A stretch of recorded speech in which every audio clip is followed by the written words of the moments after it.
अस्सलामुअलैकुम मेरे प्यारे दोस्तों, कैसे हो? खैरियत है? ठीक है।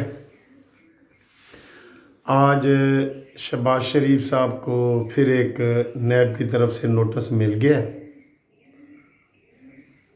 कि जनाब कल हमारे पास पेश हो, और उस पे जो इल्ज़ाम लगे हैं वो भी बताता हूँ। असल में ये नैब को ना और नियाज़ी को शहबाज शरीफ साहब से बड़ी मोहब्बत हो गई है। तो वो जब थोड़ा सा वक्फ़ा गुज़रता है तो ये कहते हैं यार मुलाकात नहीं हुई, तो वो फिर शरीफ फैमिली के किसी न किसी बंदे को, नैब वाला ये जो जवेद साहब हैं, नैब तो नहीं, ये नियाज़ी है, ये नियाज़ी जो है ना नैब वाला, ये बुला लेता है। दोस्तों बात यह है कि शहबाज शरीफ साहब ने एक दफ़ा कहा था नियाज़ी साहब को कि नियाज़ी साहब इतने जुल्म करो जितने तुम कल बर्दाश्त भी कर सको। ठीक है। अभी आप खुद देख रहे हैं कि नियाज़ी साहब की रोने और चीखने की आवाज़ें पूरी कौम सुन रही है। ये रोने धोने भी आपको कुछ अरसे तक नज़र आ जाएंगे। इस रोने धोने के दो फौरी वजूहात तो ये बनी है कि एक जहांगीर तरीन साहब अलहदा हुए, और एक बार बार हमारे एस्टेब्लिशमेंट वाले इमरान खान से डेली बेसिस पे मुलाकातें कर रहे हैं, डेली बेसिस पे, कि जी इधर आओ, ये क्या है, ये क्या है, ये क्या है। तो रोने की ये मुख्तलिफ वजूहात भी हो सकती हैं। और ये जो जुल्म होता है ना सब, वो कहते हैं जुल्म जब बढ़ता है तो मिट जाता है, ठीक है ना, और खून जब गिरता है तो जम जाता है। ये जो शरीफ फैमिली को जितना इन्होंने रगड़ा दिया है या दे रहे हैं, ये अब बर्दाश्त से बाहर हो रहा है। यकीन करो बर्दाश्त से बाहर हो रहा है। इन्होंने जुल्म कर कर के नवाज शरीफ साहब को बीमार कर दिया, झूठे केसों में मुलवस कर कर के, वजारत उज़्मा छीन के, नाअहल करके, तो उसको जनाब उन्होंने इस हद तक कर दिया कि वो आखिरी स्टेजों पे आ गए और उनको शदीद बीमार कर दिया। ठीक है, ये जुल्म है, जुल्म। फिर अभी तक हमजा शहबाज अंदर है। कोई बताएं शहबाज शरीफ या नवाज शरीफ की फैमिली का कोई बच्चा, कोई बड़ा, कोई औरत, कोई मर्द, कोई बच्चा है इस नियाज़ी के जुल्म से? और ये अब पूरी दुनिया को पता चल गया है कि ये सारा कुछ नियाज़ी करवा रहे। नैब का इसमें कोई नहीं, वो टूल के तौर पे इस्तेमाल हो रहा है। भाई नैब को और बंदे नज़र नहीं आते?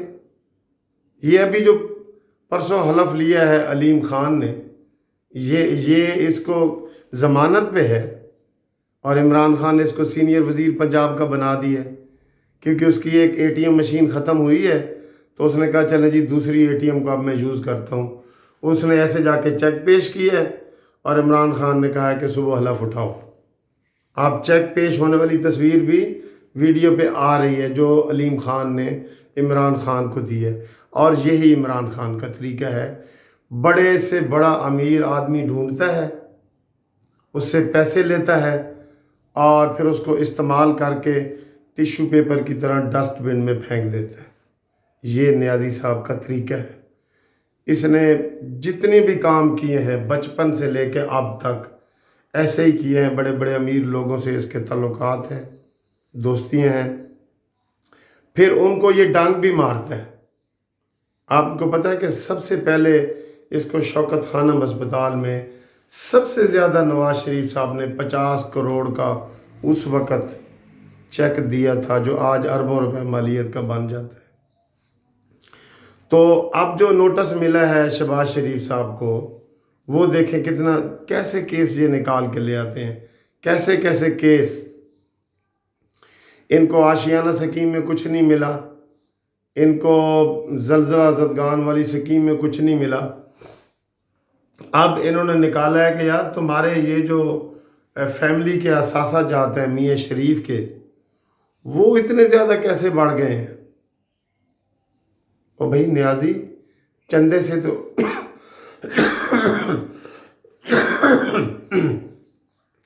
چندے سے تو تیرا گزارا ہوتا ہے، تیری کچن چلتی ہے، لیکن جن کی ملیں فیکٹریاں ہیں ان کو بھی پوچھو نا۔ جہانگیر ترین سے تو نے پوچھا ہے کہ ہر مہینے ایک نئی فیکٹری لگاتا ہے؟ علیم خان سے تم پوچھ رہے ہو؟ تو پھر صرف شریف فیملی کیوں آپ کو نظر آتی ہے؟ کیونکہ آپ کو پتہ ہے کہ میں مصنوعی مینڈیٹ سے آیا ہوں اور مجھے یہی لوگ پکڑ سکتے ہیں، اس لیے آپ نے کہا کہ ان کا بچہ، عورت، مرد میں نے نہیں چھوڑنا۔ اب کل یہ شہباز شریف کو نوٹس ملا ہے کہ تمہارے فیملی کے اثاثے، یہ اثاثے کب سے؟ 40 سال پہلے کے، 40 سال پہلے کے، جیسے 36 سال پرانا جیو والا انہوں نے نکال دیا کہ میر شکیل الرحمان تم نے یہ پلاٹ کیسے لیے، جب نواز شریف صاحب وزیر اعلیٰ تھے۔ تو حکومت کے پاس بڑے طریقے ہوتے ہیں، بڑے وسائل ہوتے ہیں، وہ کوئی پرانی فائل نکال کے اس کو کر لیتے ہیں، لیکن یہ جو پھر آپ نے شہباز شریف کو ان دنوں میں، جبکہ کرونا کے معاملات پہ ہمیں متحد ہونا چاہیے تھا، متحد تو خیر آپ کا یہ ماٹو ہی نہیں ہے، آپ تو ہر روز وزیر اعلیٰ سندھ کو رگڑ رہے ہوتے ہیں، آپ کی عاشق عوان اور یہ شہباز گل وغیرہ۔ تو یہ جو کل کا نوٹس ملا ہے شہباز شریف صاحب کو، یہ انتہائی بدنیتی پر مبنی ہے اور اس کی وکٹمائزیشن ہے، اس کی کوئی حقیقت نہیں ہے کہ 40 سال پہلے جو تمہاری جائیداد تھی تو آج اتنی کیوں نہیں ہے، بڑی کیوں ہے۔ ہم اس کی مذمت کرتے ہیں اور اس کو سمجھتے ہیں کہ یہ سیاسی طور پہ ایک اور عمران نیازی کے جو ناکامیاں ہیں، اس کی جو ظلم ہے، ان میں ایک اور سٹیپ کا اضافہ ہوگا اور تاریخ میں یہ لکھا جائے گا کہ ایک نیازی آیا تھا چند مہینوں کے لیے اور اس نے یہ ظلم کیے تھے، اور اس میں یہ بھی ہوگا کہ اس نے پوری کی پوری فیملیوں سے نوال کر دی۔ آپ نے اپنی سسٹر کا تو کبھی نوٹس نہیں لیا کہ اس کے اربوں روپے کہاں سے نکل آئے، جس کو جرمانہ بھی ہوا ہے سپریم کورٹ سے۔ آپ نے علیم خان کو منسٹر بنا دیے، آپ کے ارد گرد سارے انیل مسرت ہو، زلفی بخاری ہو، جو بھی ارب پتی ہیں وہ آپ کے ارد گرد بیٹھے ہوتے ہیں۔ ان سے پوچھیں کہ تمہارے اثاثے کیسے بڑھے ہیں، پوچھیں، اپنا ہی بتا دو کہ تمہاری 14 پراپرٹیاں کہاں سے آئی ہیں۔ تو نیب والو تم بھی کچھ تھوڑا لحاظ کرو، اور یہ یک طرفہ کارروائی اب آنکھوں والوں کو نہیں، نابینا اور اندھے لوگوں کو بھی نظر آ رہی ہے کہ یہ سیاسی وکٹمائزیشن ہے، یہ سیاسی طور پہ انتقام لیا جا رہا ہے، اور یہ چیز زیادہ پھر برداشت نہیں ہوگی۔ جب طوفان اٹھے گا نا، طوفان، تو پھر یہ تنکوں کی طرح بہہ جائے گا، ٹھیک ہے، اور اس میں آپ جیسے لوگ بھی ساتھ بہہ کے جا رہے ہوں گے، یہ میں آپ کو بتا رہا ہوں۔ اب ٹوٹ گریں گی زنجیریں، اب زندانوں کی خیر نہیں، جو دریا جھوم کے اٹھے ہیں تنکوں سے نہ ٹالے جائیں گے۔ اب تم تنکا بن گئے ہو، تنکا، تم یہ گرتی ہوئی دیواروں کو ایک دھکا اور دو۔ یہ نعرے انشاءاللہ تعالیٰ ان قریب لگنے والے ہیں۔